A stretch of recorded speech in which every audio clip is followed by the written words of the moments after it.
So this is my week 12 discussion board post on the two stories we read. We read The Swimmer and we read The Big Sur. First off, you can definitely see similarities in both of these stories of alcoholism and sex throughout both of them. Both of these men, they it talks about well, Nettie in his, he talks about having a mistress, and he also talks about being hungover. And then in Big Sur, um, the main character Jack, he ends up hooking up with his friend Cody's mistress. So, those are two things not normally talked about in literature, but were beginning to be talked about. You can definitely see how both of these stories are written in a time um, uh, prior to the hippie movement, which was the Beat Generation, which you know talked about sex a lot. Women were liberated, and you know really just free spirited people. It said people, they, if they wanted to do something, they went and they did it, which you can see with both of these stories. Nettie decides he's gonna swim all of the pools back home, and in Big Sur, um, he drinks and he parties and he doesn't think of the consequences, which, you know, he puts on this persona and gets so wrapped up in it, and other people expect it from him that I feel like he kind of feels like he can't escape from it, and so he's stuck being that person.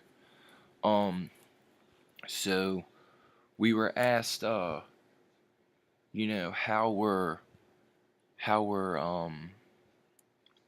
how is how are they looked at? How are the suburbs looked at? And I would have to say that they were looked at as chaotic. They weren't like the country where everything was peaceful and tranquil and everything was good. The suburbs were, parties and drinking and people, out of control, doing what they wanted to do because they felt like doing it. Um so, these people, they did it because they wanted to, and when they did it, they weren't thinking of the consequences, which, I think that was a big thing during this time, and also led into the hippie movement, which is that free-spirited mind, doing what you want, um, and, spreading love and sharing love and all of that stuff. So some of the questions we were asked for the Big Sur, one of them was, how is this a departure from traditional American ideas and culture? I think really just the whole, um, wild mentality of people, um, what they wrote about in their stories, the excessive drinking, the sex, and all of that stuff. Um, Another question was, exploration of culture and mind. How was Big Sur that? Um, I think it was an exploration of culture because culture was changing. The suburbs, lots of people were drinking. Jack was drinking, partying, having a good time.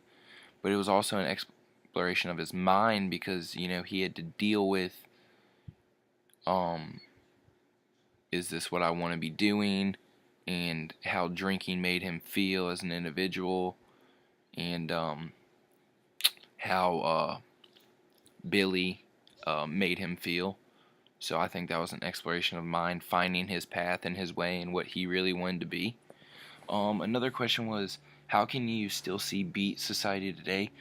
Um, Beat Society today, I think, is lots of these summer festivals, concerts where you see these 20-year-olds and around that age going to these festivals and sleeping in tents, not showering, kind of like the hippie days, like Woodstock and stuff like that. Now it's like Coachella and Bonnaroo and Floyd Fest and all of that stuff where, people just live free spirited, enjoying the music, not worrying about, bathing or any of that stuff.